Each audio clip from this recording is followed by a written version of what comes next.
అందరికీ పేరున ధన్యవాదాలు తెలుపుకుంటూ అదేవిధంగా ఈ హెచ్డబ్ల్యూ హాస్టల్ వెల్ఫేర్ ఆఫీసర్ అయినటువంటి మాజీ ప్రసాద్ గారికి ప్రత్యేక ధన్యవాదాలు. ఈ అవకాశం కల్పించినందుకు సార్కు మరొకసారి కమ్యూనిటీ తరఫున మన తరఫున అందరి తరఫున సార్కు ప్రత్యేక ధన్యవాదాలు తెలుపుకుంటూ అదేవిధంగా ప్రీపెంట్రీ హాస్టల్ సార్ గారికి కూడా ధన్యవాదాలు. నాతో మిత్రులు నైన్కి రాజ్ కుమార్ గారిని మిత్రులందరికీ పేరున మహేష్ కానీ వీళ్ళందరూ మీరు ఆర్గనైజ్ చేసినందుకు ఈరోజు శివ అందరికీ పేరున మళ్ళీ చెప్తూ అందరికీ 79వ స్వాతంత్ర దిన శుభాకాంక్షలు. మనం ఈరోజు ఇంత హ్యాపీగా ఉన్నామంటే ఎంతోమంది త్యాగం వల్ల వాళ్ళ త్యాగాలు మనం హ్యాపీ.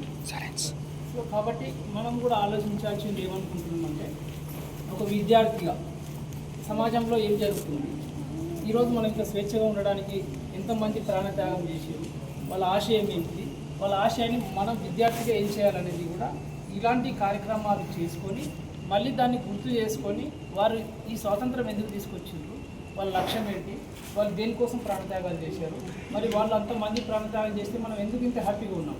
హ్యాపీగా ఉండి మన కోసం వాళ్ళు చేసినప్పుడు మనం కూడా ఎవరి కోసమో కొంత త్యాగం చేయాల్సిన బాధ్యత ఒక విద్యార్థిగా ఖచ్చితంగా మనకు ఉంటుంది.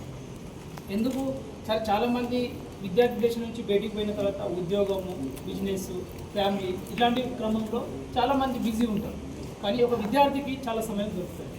ప్రభుత్వం మిమ్మల్ని ఆదుకుంటుంది. ప్రభుత్వం ఆదుకోవడం అంటే వాళ్ళ త్యాగం వల్ల ఒక ప్రభుత్వం ఏర్పడి మనకు స్వాతంత్రంగా మనల్ని పాలించుకుంటున్నాం. ఈ దేశాన్ని పాలించుకుంటున్న క్రమంలో ప్రభుత్వము మనల్ని పెంచి పోషిస్తున్న క్రమంలో మనకు కొంత విద్యార్థిగా కొంత సమయం దొరుకుతుంది.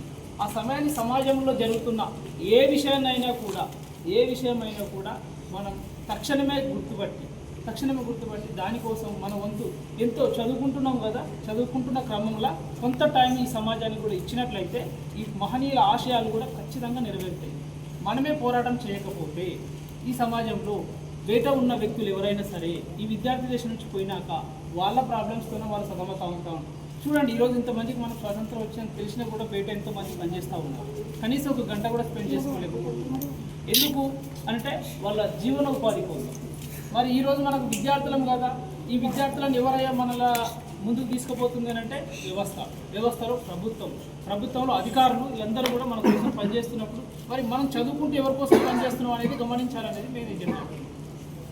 స్వతంత్రం వచ్చింది, మనం అందరూ హ్యాపీగా ఉన్నాము అని మన భ్రమలో బతుకుతున్నాం. స్వతంత్రం వస్తే ఈరోజు నేను వాస్తవానికి కూడా ఈ సంవత్సరం ఎక్కడ కూడా వెళ్ళదలుచుకోలేదు ఈ కార్యక్రమాల్లో. ఎందుకు సరే, ఈ స్వాతంత్రం గురించి అంతా మీరు చిన్నపిల్లలేం కాదు, మీకు బాగా అన్నీ తెలుసు. నేను ఆ లోకి వెళ్ళాల్సిన అవసరం నాకు ఉన్నప్పుడు మాట్లాడతాం. కానీ ఇట్లా నిల్చోబెట్టి ఈ ప్రోగ్రామ్ ఇంత పెద్ద హాస్టల్లో సార్ను మీరు నిల్చోబెట్టి ఇంత 250 మంది ఉన్న హాస్టల్లో ప్రోగ్రామ్ చేసుకుంటున్నట్టు చాలా సేమ్ అనిపిస్తుంది. ఇప్పుడు సార్ వచ్చి బేం చేయలేడు, సార్ వచ్చి తుడసలేడు. ఇక్కడ ఎవరికి ఉండాలి? మనకు స్వతంత్రం ఎవరికి వచ్చింది? సార్కి ఒకరికి వచ్చిందా? సార్ కష్టపడ్డాడు, ఉద్యోగం చేసుకున్నాడు, మీకోసం పనిచేయడానికి రెడీగా ఉన్నాడు. కానీ మిమ్మల్ని ఎవరైనా సాగుతుంది? ప్రజలు కదా, ప్రభుత్వం కదా, ప్రభుత్వంలోని అధికారులు కదా మీకోసం పనిచేస్తున్నప్పుడు. మరి ఇక్కడ ఈ ప్రోగ్రామ్ను మంచిగా చేసుకోవాలి, మహనీయుల గురించి 10 మందికి చెప్పాలి అంటే దానికి ఏముండాలి? ఏం చేసుకోవాలి? ఎవరు చేయాలి? మనమే కదా. ఒక విద్యార్థిగా మనం ఇంతమంది ఇంకా పైన కొంతమంది వండుకొని కొంతమంది వచ్చేసినాక స్వాతంత్రం వచ్చి దాన్ని 2-3 మాట్లాడుకొని డబ్బాలు కొట్టుకొని వెళ్ళిపోతే అయిపోద్దా? ఏంది మొత్తం చెప్తా స్టోరీ, దాంట్లో ఉన్న ఆ చరిత్ర ఈ చరిత్ర ఒక్కొక్కరి గురించి చరిత్ర గంటలు మాట్లాడుకుంటాం. ఓకే, 4 గోడల మధ్యలో జరగాల్సిన పని జరగాలి కదా. కనీసానికి ఏం జరగాల? ఈరోజు కార్యక్రమం ఉంది, మీరు ఏ కల్చరల్ ప్రోగ్రామ్ చేసినా ఒక మెసేజ్ పోవాలి సమాజానికి. మేము పలానా గట్కేశ్వర రాష్ట్రంలో ఇలాంటి కార్యక్రమం చేసుకుంటున్నాం, ఈరోజు స్వాతంత్ర దినోత్సవం, స్వాతంత్రం ఎందుకు వచ్చిందని ఒక మెసేజ్ పోవాలి సమాజంలో. తెలియని వాళ్ళు చాలామంది ఉంటారు, మాట్లాడడానికి రాదు, చెప్పడానికి రాదు, ఒక మెయింటెనెన్స్ కూడా మనం చేసుకోలేకపోతున్నాం. ఇది కూడా సార్ చెప్పలేదు, మేము చేయలేదు అని అంటారా? అదే చెప్తారు మీ నుంచి వచ్చే క్వశ్చన్. సార్ కంటే మీరు చదువుకోవట్లేదా?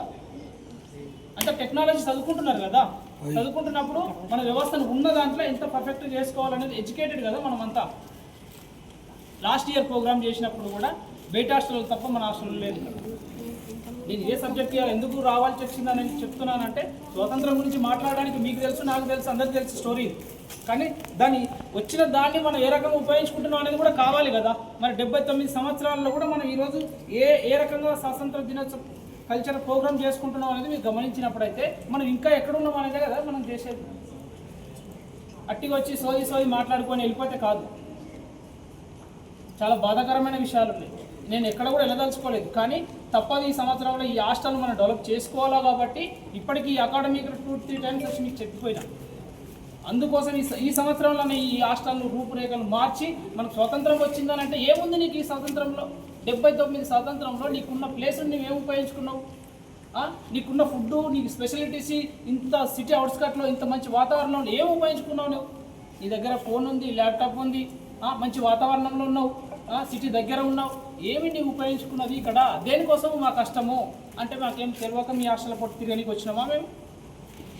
ఇప్పుడు కనీసం మీ ఇక్కడ ఏ కాలేజీలు ఉన్నాయో మాకు తెలియదు. నేనేం చదువుకున్నా, నా కాలేజ్ ఏది, నేను కోర్సులు ఏంది, నా కోర్సులకు వాల్యూ ఏంది, నా డిమాండ్ ఏంది, నేను నా కాలేజ్ టాపా లేకపోతే మీలా ఏ కాలేజ్ ఉంటుంది, అవన్నీ వదిలేసుకొని లైఫ్ను మీకోసం పనిచేస్తే మీరేం చేస్తున్నారు అనేది స్వాతంత్రం వచ్చిన ఉద్దేశం ఇక్కడ. అంతేనా? స్వాతంత్రం ఉట్టిగా వచ్చిందా? మరి వచ్చిన స్వాతంత్రాన్ని ఉపయోగించుకోవడమే కదా మన లక్ష్యం. మరి ఎంతమంది హాస్టల్ నుంచి పాస్ అవుట్ అయిపోయి ఎంతమంది ఉద్యోగాలు పొందుతున్నారు ఇక్కడ? ఏం తక్కువైంది మీకు చెప్పండి? మన అమ్మ నాన్న చదువుకోలేదు, సంతోషం, మనల్ని ఇక్కడ దాకా పంపిండ్రు. ఇక్కడ మనకున్న మీరు ఒక మంచి కాలేజీలో సీట్ తెచ్చుకున్నారు, మంచి హాస్టల్ ఉంది, మంచి వాతావరణం ఉంది, మీకు ఫుడ్ అని అంటారు. సరే, ఫుడ్ విషయం కూడా మనం అందరం మంచిగా ఉంటే ఫుడ్ దాని అందరికి అదే మంచిగా ఉంటుంది. ఫుడ్ లేకపోతే చదువుకున్న రోజులు లేవా? మేము హైదరాబాద్ 98లో వచ్చి హాస్టల్ ఉన్నప్పుడు 2005లో మెస్ స్టార్ట్ అయింది. ఈ మధ్యకాలంలో అంతా ఫుడ్ వండుకొని తిన్నాం కదా. ఆ మధ్యకాలంలో ఉద్యోగస్తులు తర్వాత ఆఫీసర్లు అయిన వాళ్ళు లేరా? దాని తర్వాత ఇంత మెస్ వచ్చినాక ఇంకా ఎంతమంది ఆఫీసర్లు అవ్వాలి? ఎంతమంది సొసైటీ కోసం పనిచేయాలి? ఎంతమంది కోసం ఈ స్వాతంత్రం మనకు వచ్చిందిరా బాబు, మనం ఇంకా హ్యాపీగా ఉండాలనుకోవాలి. ఇంత పెద్ద ప్లేస్లో కనీసం ఆడుకోవడానికి ఒక గ్రౌండ్ చేసుకోలేదు, కనీసం మన హెల్త్ సరిగా ఉండటానికి ఓ స్పోర్ట్స్ గ్రౌండ్ పెట్టుకుంటలేదు. మన డైలీ స్టడీ ఎవరు చెప్పాలి? మనం చదువుకునికి వచ్చింది, ఇంకొకటి ఎందుకు చెప్పాలి? మనకు తెలియదా? ఇదే కదా స్వాతంత్రం అంటే. నీకు ఉపయోగించుకోవాలి. స్వాతంత్రాన్ని మాట్లాడుకోవడం కాదు, స్వాతంత్రంలో నీకు ఉపయోగించుకున్నది ఏంటనేది సబ్జెక్ట్ ఇక్కడ. నీకు ప్రభుత్వం కల్పిస్తున్న హక్కులు ఉన్నాయి, మీరు కొట్లాడక